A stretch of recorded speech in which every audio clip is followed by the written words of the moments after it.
бях 122 кг. Значи аз съм чувала всичко. Кюфте, пържола, самохладно кюфте ли ни беше. Всякакви обиди. Аз и сега се притеснявам да се събличам.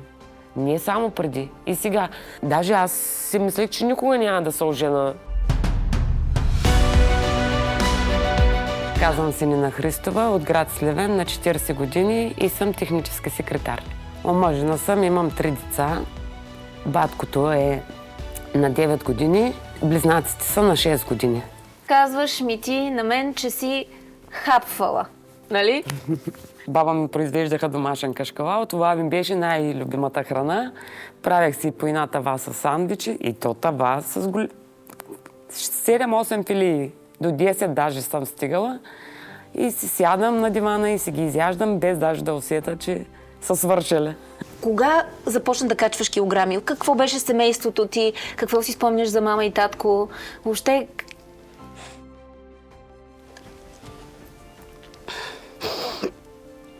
Мъчно ти е за вашите? Много, да. Кога ги загуби? Татко загубих преди 6 години, майка преди година и половина. Неочаквано беше? Неочаквано и двамата, да. Тогава психически се старинах. Просто не го очаквах. Всичко ми липсва от тях. Татко ми беше много, много близък човек. Не исках продължение на една година. Аз не исках да осъзная, че той го няма вече. Падна вкъщи. Просто получи инсулт. Отидах и той лежеше на земята. Просто не го очаквах. И така, майка след като почина татко, даде много насаден. Майка стана всичко за 2 дена, върна се от работа, стана и лошо. Извиках линейка, извиках втори път линейка и свалихме я до болницата и си почина жената. Не мога да преживея, че те ги няма. Всеки дневно си говоря с тях. И даже съм си казвала, моля ти, ако има нужда взимам, нали? Той ми помага винаги във всяко едно нещо. Когато отидах да раждам близнаците, беше минала година и 1 ден.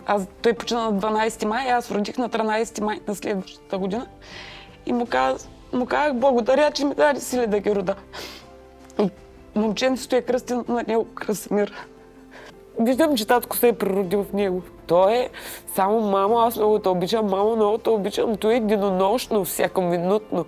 Ако те върна назад в годините, ти ми казваш, още от малка си вървях едричка и си обичах да си хапвам. Не го отдавахме на храната в началото, просто всички казваха, че в нашето семейство, нали, всички са по-едри.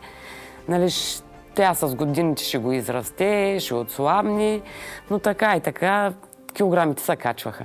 Татко се ми викаше, моля те, вразуми се, няма да можеш вече през вратата да излизаш и ще трябва да викаме крана от Тварна гара. Но аз не го приемах, не го приемах за нещо, което трябва да го промена в мене си. Не го чувствах. Това не го намирах за мой, нали, недостатък, да, че съм дебела. Да. До момента, в който почнах, нали, то обиди си имаше постоянно, но аз просто ги пропусках. В училище са ми се подигравали и пред блока са ми се подигравали, но аз никога не съм обръщала внимание. Детството ми е минало щастливо. Колкото повече по-голямо количество ядеме, толкова повече се разширява стомаха. Да. И след това имаш нужда пак от толкова голямо количество. Ако пак прегалиш, още повече ще се разшири. И така става затлестяването. Затова е хубаво винаги повече пъти през деня с по-малко количество. Да. Аз съм от майка, които от всичко може да се яде, но по-малко. Да. Точно. Да няма забрани. Не може да ядеш шоколад, не може да ядеш сладко. Тоест има право, когато иска всичко да яде. Затова няма нужда от нещо. Той знае, че когато иска, го има. Не е забранено. При тебе не беше сладкото, беше филийка с кашкавал. Който пак и за мен, и аз предпочитам филийка с кашкавал, отколкото шоколад. На бала си бях 122 кг, което не ми попречи да си вкараш хубав бал. Да. Очудях се, защото просто мислех, че не изглеждам на 122 кг.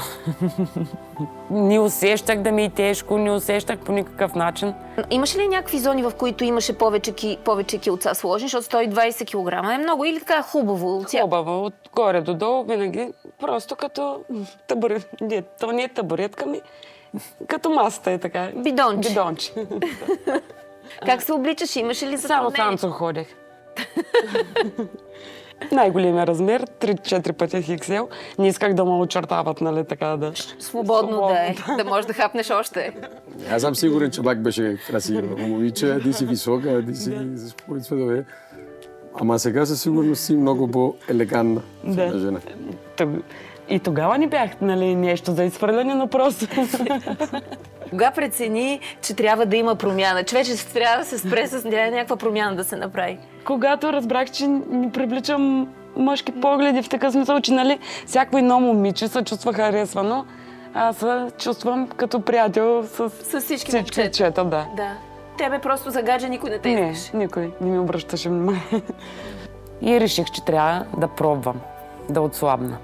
Трябваше да отида на село да помагам на баба, дядо почина. И аз казах, сега е момента да пробвам да отслабна 1 месец. Ще ям само компот от ягоди, казах си. Това ми беше първото решение. Компот от ягоди. Не само ягоди, чисти ягоди.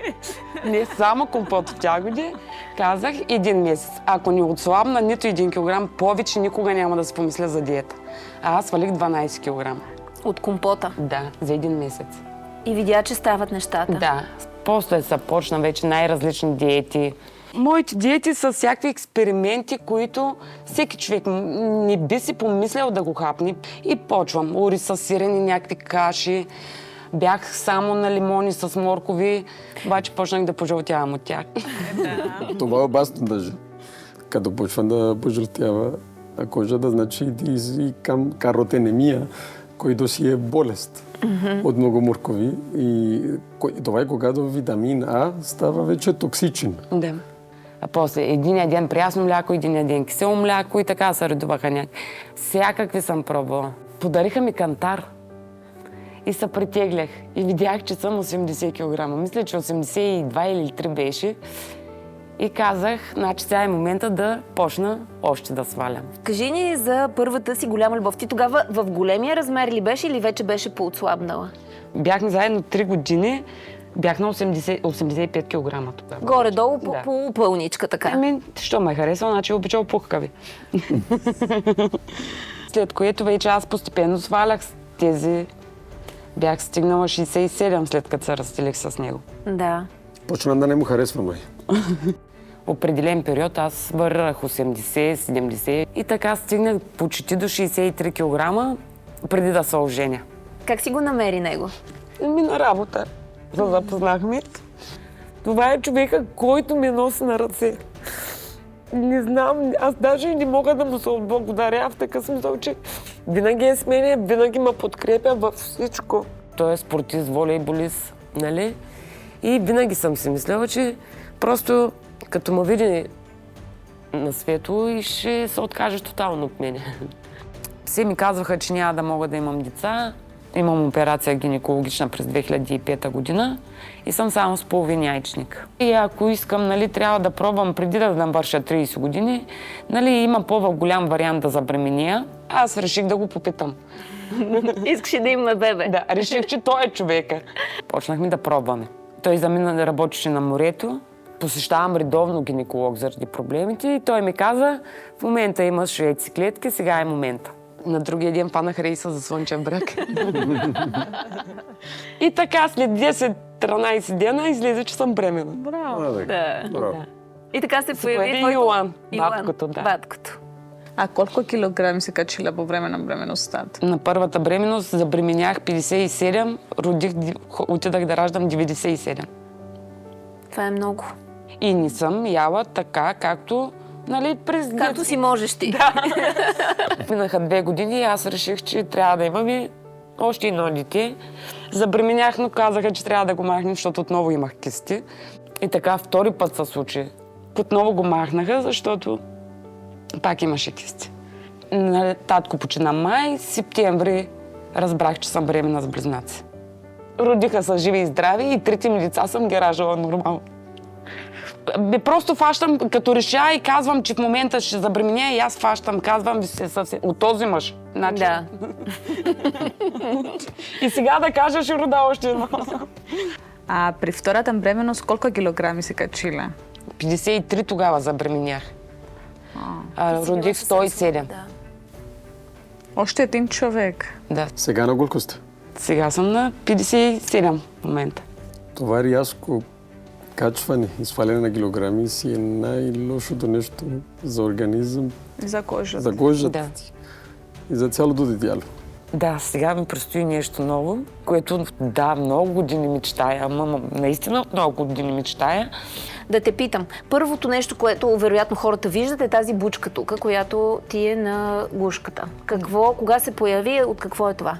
Това е топче, така съм се родила още от детството. То е някаква масна тъкан, която расте до пубертета растеше. Нали? Да. Тя и сега може да расте, но просто Не е видимо. не е видимо. Да. В момента, в който ме погледне човек, където и да я отида, винаги първия въпрос, който ми задава, ми казва: какво е това на врата ти? Виждат ме малки деца и почват: леле, какво е това? На шега го обръщам винаги. Казвам, като бях малка и не бях послушна, глътнах едно топче и то остана там. С времето аз го отлагах, но сега реших, че искам да го... Искаш ли да го махнеш? Да. Добре. Доктор Джак, аз обаче, доколкото разбирам, това топче не е в сферата на естетиката. По принцип не е в сфера на естетиката, поради мястото. Това е точно над щитовидната жлеза. Не бих рискувал аз да оперирам такова нещо, след като има специалисти точно за такава операция. Може ли да я пратим на такъв специалист? На един много, много добър приятел, доцент Гроздев. Правила съм си експерименти да го закривам, да видя как ще изглеждам. Но не мога да преценя, защото то се стои там. Сега виждаме по снимките, че за да покажа това, значи много ти пречи увисването на Много. кожата. Да. Много се срамувам от него. Ръцете могат ли да се оправят, като я дразнат толкова много? И Могат да така, се оправят. значи, аз носех само до тук, фанелки си купувах, нали, защото аз като застана, то не знам, то се събира и на работа така. Си имам чувството, че там всеки ме гледа там в ръцете. Децата ме питат: мамо, какво е той? Пътуваме в колата, например, или аз нещо правя така и те ми правят и мен, и нещо. Не е само на тебе, на всички. То няма вариант, в който кожата да не увисне, защото килограмите са много. Аз свалих почти 65-7 килограма, нали? И това, което е това по ръцете ми, което остана. Тази операция се казва арм лифт, т.е. като лифтинг на ръката. Само, че на ръката. Точно. С един разрез на вътрешната част на ръката, т.е. тук, който да не е видима. Да. Ако освен ако правиш така, okay. Правим един разрез такъв и евентуално така и така. Това е за да може да махнем изличието от кожата и да зашиваме, да няма напрежение и да направим фигурата на ръката както трябва да бъде без излична кожа. Няма да вдигаш тежко, окей? До след месец това може всичко да правиш, даже и фитнес, може да почнеш. В началото трябва да внимаваш много. Понякога и с възрастта може да увисне. Гимнастика, фитнес, така може да влияе позитивно на това, т.е. да го подобри малко, обаче като увисването е много силно, тогава трябва да режем. Някакви хиперпигментации, които ще ги, нали, това, което имаме леко, нали, кафеникавите петна е тук на долната част. Защото много се стисна. Да, но най-важното, което виждам, са веждите. Да. Липса на вежди. Защо така? Защото искам да имам тънки вежди. Окей. Искам да е тънко, не искам да ми стърчи нищо, да имам някакви... Добре, аз искам да ми ги оставиш леко тези дни, само да ги видиме как е формата. Да, добре. Нещо, Много мимика. Тя си много усмихнена. Много да. Достатъчно говори, да не кажа много. С много движения, ето се казва, усмихваш се цялото ти лице. Даже имаш и bunny lines, наречените, които са тук. На лицето, като се махне хубавата масна тъкан, то почва да увисва. Най-често това се вижда около шията, на джолайна, тук на скулата. И там трябва да възстановим част от загубения обем, не само да дребнем. Да. Под очите тя има мънички като Точно. масни топченца. Как се появяват те и могат ли да се махнат? Има Да. различни причини. Да. Една от тях си е висок ниво на холестерол. Ако говорим за така наречени ксантелази. Канцелаз. Да. Етилаза. Мъжа ми може да много ги маха. харесва. Да ги харесва. Няма да ги хамаха. Не ги бивам. Казва, че са като сълзички. Какво се случи с бюста? Бюста? Да. Нямала съм го никога.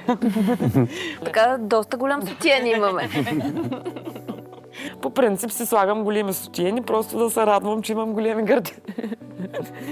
При гърдите и по принцип няма никакъв обем вече. То е изпразнено.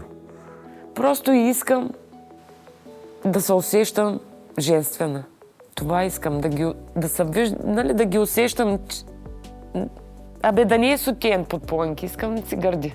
Хубавото при нейн случай е, че и тя и преди, като беше по-пълна, нямаше много големи гърди. Ако имаше тогава големи гърди, след свалянето на килограмите, щеше да се изпразнат и те и щеше да се налага и повдигане, освен увеличаване. А мъжа ми може ли да ги мачка или не може? Ама ще минете после курс на обучение, ще минете, ама трябва да се пази в началото. Да. Месец няма да ги пипа. За един месец ще се криеш. Ами надявам се, че като се погледна и се видя, да не ми виси кожа, да имам нормални гърди, женствени и топчето да го няма. Децата ме изпратиха много емоционално. Мама, аз с топчета харесвам, не го махай. Постоянно се пипам, не знам, намествам се. Даже сега, докато пътувах до тук, имах чувството, че... Гледа да не е гръмнала някой. Това, което беше преди, няма нищо общо с това, което съм сега.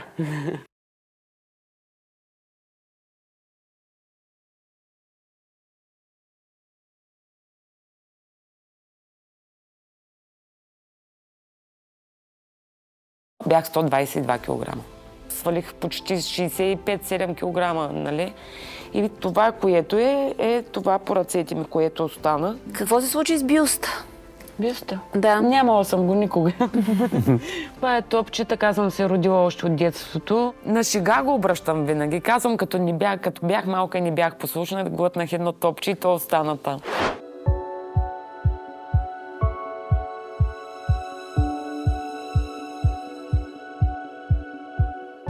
Здравейте! Приятно Аз съм ми е. доктор Павлова, Аз много ми съм е Нина, приятно. приятно ми е Христова от Сливен. Когато видях за първи път Нина, ми направи впечатление, че тя е много емоционален човек. По принцип съм спокойна, но винаги има напрежение леко в мене, нали, от неочакваното. Разкажи ми за твоята усмивка. Виждам, че имаш инкрустация. Да. Ами, по принцип нямам сериозни проблеми с зъбите си. Поне аз лично посещавам редовно зъболекар. Зъба ми, който изкама, че е пробит. Така се случи, че пробвах няколко пъти да го залепим и падаше. И ваша колежка ми предложи да направим леко отворче, като легълце. Да бъде по-стабилно. Да. Важното е, че нещо, което си искала и краси усмивката ти. Аз поне се харесвам много.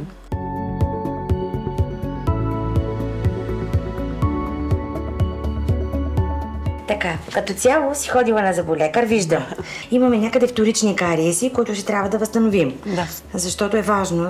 Ако не се направят на време, нещата ще се усложнят, ще се задълбочат. Виждам, че добре поддържаш, старай се, пушиш може би повечко. Да, познах. И кафе пия. Добре, ще дадем хубави инструкции. Само за камъчета да се попитам, нали ще остане, няма да има проблем да падне. Разбира се, че ще остане. Това са инкрустации, които красят усмивката. Правили сме на един обичан от всички ни певец Азис, знаеш, златна фасета, така че това са различни видове инкрустации, които придават очарование на усмивката. Сега ще те запозная с един доктор, който ще започне заснемането на отпечатъците. Ще направим твоята фотодокументация. Режещите ръбове са изтрити, озорирани. Трябва да върнем необходимата дължина, височина на захапката като цяло, така че искам да си спокойна. Всички въпроси, които те интересуват, да задава, защото ние ще сформираме екип от колеги, с които ще работим. Аз съм по принцип приказлива, мисля, че няма да има... Няма да имам И аз съм приказлива, Питам значи. всичко. Здравей, Нина. Здравейте. Как си? Благодаря, добре. Аз съм доктор Таир, ортодонт съм. Занимавам се с деформация на зъбно-челюстната система. Това означава, че се занимавам с подреждането на захапката на нашите пациенти, както и с подреждането на зъбите. Днеска предстои твоето сканиране с интраорален скенер и ще покажем вашата захапка. Готова ли си? Разбира се.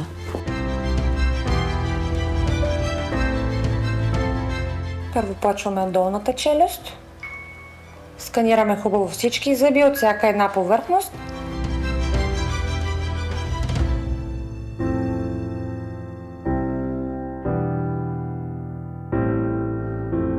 Всичко, както е в устата, абсолютно ясен и хубав дигитален отпечатък. Харесва ли ти?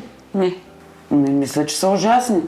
Тепърва започва твоята промяна, така че имаш леки ротации на някои от зъбите, т.е. леко са с променена позиция, трябва да се подредят. Имаш възстановявания в дисталната част долу, нали, тези зъби, които виждаме, че са отцветени и са разрушени.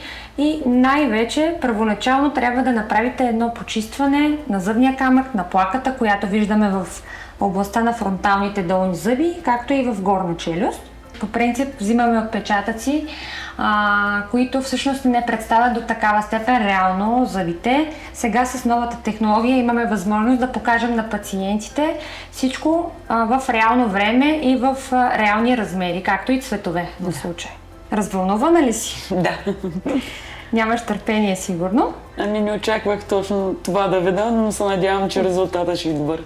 Със сигурност ще е добър. Да. Нали така, като се гледам, мисля, че са много... Има за промяна, но тук изглеждат ужасно. Не ти харесва. Добре, значи си готова и мотивирана за една нова усмивка и промяна, нали така? Да. Днес започва дългата и цялостна промяна на Нина. Направихме нужните изследвания и топчето на шията се оказа, че е просто едно капсулирано масно образование, което спокойно може да се отстрани. 40 години съм живяла с топчето. Вече не мога. Искам да се разделя с него, но просто притеснена съм. Децата ме изпратиха много емоционално. Мама, аз с топче да харесвам, не го махай.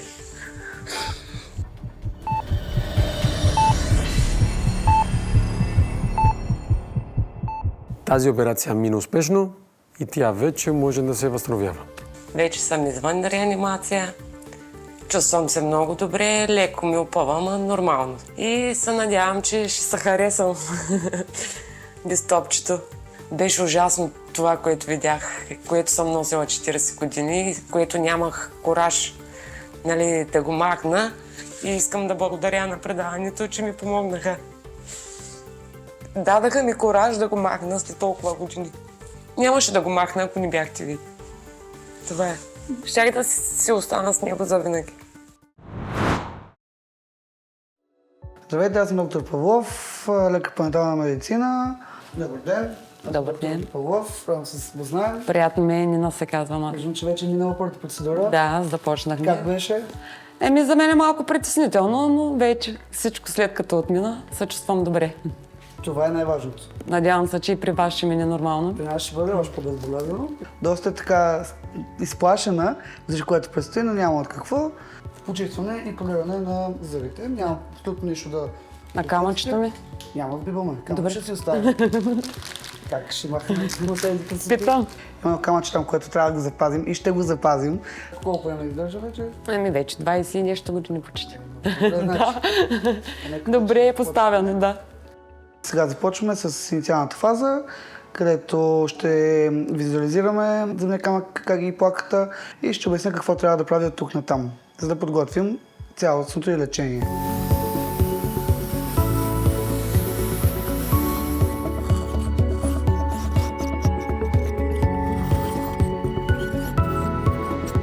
Това беше. Не беше страшно, нали? Не. Болезнено. Не. Камъчето си на място, не е паднал, да държиме го здраво. Това беше от нас, може да се проверите пред децата и Много ви благодаря. продължаваме напред. Днес предстоят цели 2 големи операции за Нина. Брахиопластика с агментационна мамопластика, увеличаването на гърдите.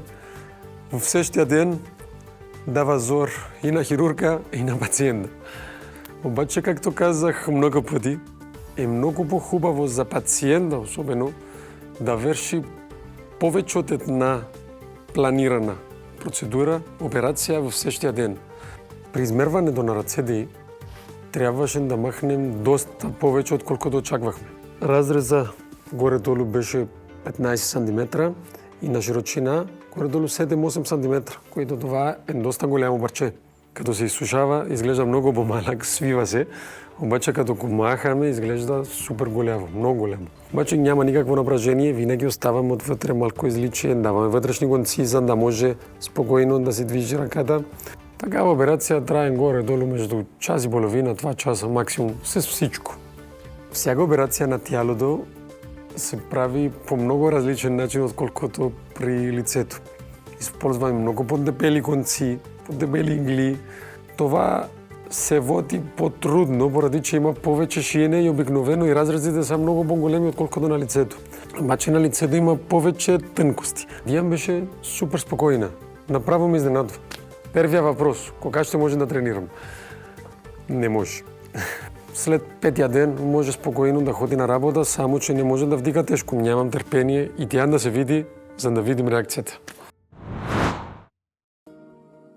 Дискомфорта от първия ден до днеска е много по-различен, но усещам голямо напрежение в гърдите и под мишниците на ръцете. Все още има опъване в областта на гърдите, но това нещо ще отмине до по-малко от месец. Имам чувство, че нещо ще се отвори или ще ми запукне. Ще ми запукнат гърдите и постоянно се пипам, не знам, намествам се. Даже сега, докато пътувах до тук, имах чувство, че... Гледа да не е гръмнала някоя. Добре. Гледам се си на мястото. Какво ще направим превръзка? Свикна вече без топчето тук на шията, нали? Почти. Защо липсва ли? Има огромна разлика с преди. Смятам, че е много по-добре. Да. Не знам как толкова години си живяла с него и си го бях махнала. се свикнала с него и не ми правиш впечатление. Липсва ти. Липсва ми, да. Добре. Ако искаш да го върнем. Не. Продължаваме с операциите. Това ще бъде последен операционен ден за Нина. Ма, кое те е страх? Ми е страх, но и което ме очаква. Кое те очаква? Зарязането на клипачите. На клипачите? Да. То това е най-леката операция. И да те видя. Облегни се хубаво назад. Отпусни веждите. Отвори сега очите. Виж как дигаш, защото ти висят. След като тя толкова бързо се възстанови от двете големи операции, сигурен съм, че с тия малките няма да има никакъв проблем. Неволево, без да се осъзнаеш, дигаш веждите и набръчкваш челото. Да. С цел да си отвориш очите и да виждаш по-добре. Забелязваш ли, ти в момента го правиш. Това предразполага ти да имаш и да продължаваш да имаш дълбоки статични бръчки тук в областта на челото. Така че като се премахне част от кожата на горните клепачи и сложим ботулинов токсин 1-2 пъти, въобще няма да вдигаш веждите и тук ще се изглади кожата. Не, основа няма да я правим. Защо? Ще стане много хубаво. Не. Ама по-добре ще е. Виснала ти е. Не. Чакай да ти покажа. Не искам. Сериозно? Ти сега като малко да те реагираш. Не искам. Не сме тръгнали да те режем веднага. Само искам да ти покажа. Клепачите.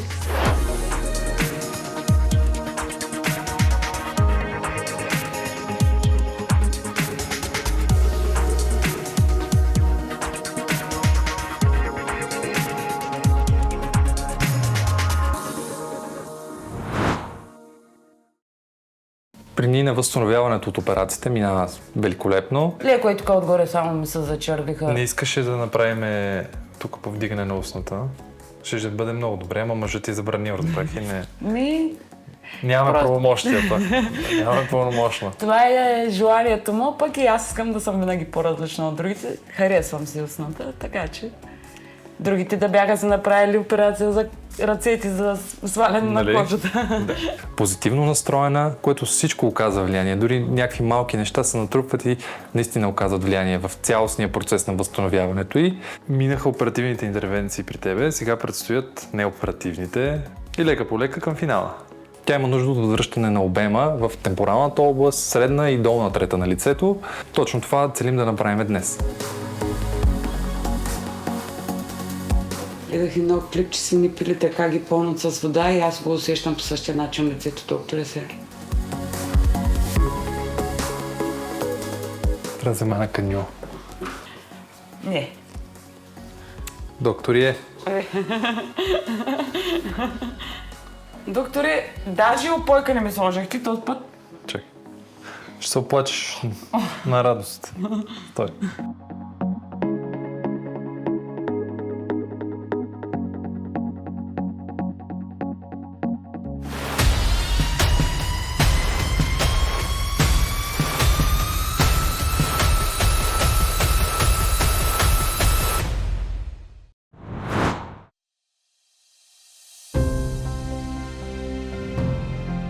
Това, което беше преди, няма нищо общо с това, което съм сега. С Нина постигнахме огромна промяна. Дори и аз я гледам и не мога да повярвам колко е различна. Чувствам се доволна, щастлива, че се сбъднах една мечта. Изцяло мечта, която 20 години съм мислила, че никога няма да се сбъдне, но ето, че дойде момента. Първата операция аз отидах с много така страх. Даже като ме вкараха в операционната, се разревах на масата и бързо ме приспаха, нали, да не се разстройвам. И стана така, че аз ме достраша да видя, че го няма. И помолих доктора да ми сложи лепенка за още 2 дена. Той ми каза, няма нужда. И аз излязах и казах, искам си топчето и не искам повече. И така, продължение да е 1 час, аз не се поглеждах в огледало. Наистина изглежда много добре без топчето, но просто ми трябваше време да свикна, защото в период от 40 години аз живеех с него. Топчето, ръцете, гърди, блефаро. Сега виждаме как всичко това си заслужаваш. Гърдите ми са страхотни в момента. Аз преди нямах гърди, изцяло без гърди, само кожа имах. Сега се чувствам наистина жена, като се погледна в огледалото. С много огромни сутени ходех, просто да заблуждавам себе си, че имам гърди. Сега вече не заблуждавам никой. Там са. Ни мърдат. Все още съм в процес на възстановяване на ръцете. Те искат, нали, и да не се движа и, нали, искат покой, но все пак аз съм малко по-енергична. Но това, което беше преди, съвсем няма нищо общо с, нали, в момента. 2 месеца най-много е възстановителният период, за да може, нали, да се съблича както аз искам и да ги покажа. Но и сега се вижда, че просто това, което висеше, нали, няма и помен от него. Клиниката на доктор Джак са направили вълшебства. Аз си виждам изцяло променена. Нашата усмивка също сияе. Много голяма разлика е. Но съм благодарна на доктор Павлова за цялата промяна, за усмивката, която се погрижиха и че ми запазиха камъчето. Всичко е перфектно, веждите ми са наравно, клипачите ми не висят, лицето ми е изцяло изчистено и опънато. Много се харесвам. Наистина съм много благодарна на вас, на предаването и на всички, че ми дадахте шанс за промяна. Това ще ми помогне аз да се чувствам на 100%, че като се видя в огледалото, ще се харесвам така, каквато съм, защото аз до сега не съм се харесвала. Сигурен съм, че в това ново аз има и нов дух. Моето ново аз дава ново начало на всеки герой. От тук насетне си мечтая да сме здрави най-вече, цялото семейство, да не губим никой, нали, от близките си. Татко щеше да каже, че съм много красива. Майка щеше да каже, луда глава си. Ти, което реши, винаги го правиш и го постигна. Аз ходех при тях на гробищата, като се върнах след топчето. И им казах, вижте, вече съм без топче, жалко, че не можете да ме видите, защото толкова с години, нали, те искаха да го махаме. Нали, тъй се стекаха нещата, че не го махнахме. Дано да са щастливи, че нещата се случват. И оттам ме подкрепят, усещам го, разбираш ли? В момента съм точно това, което искам. И щастлива, и красива, и имам най-страхотния мъж на земята. Подкрепям всекоминутно. Когато отидахме в клиниката и ми казаха, искаш ли сега да ти направим бежици? И аз казах, не, аз се тръгвам за Сливен, пък той каза, не, ще ги направим бежици и тогава ще се тръгнем за Сливен. Обожавам го, благодаря му, че ме подкрепи във всяко едно отношение. И двамата успяхме, не само аз. И децата. Но всяко начало има край и той е най-хубавия.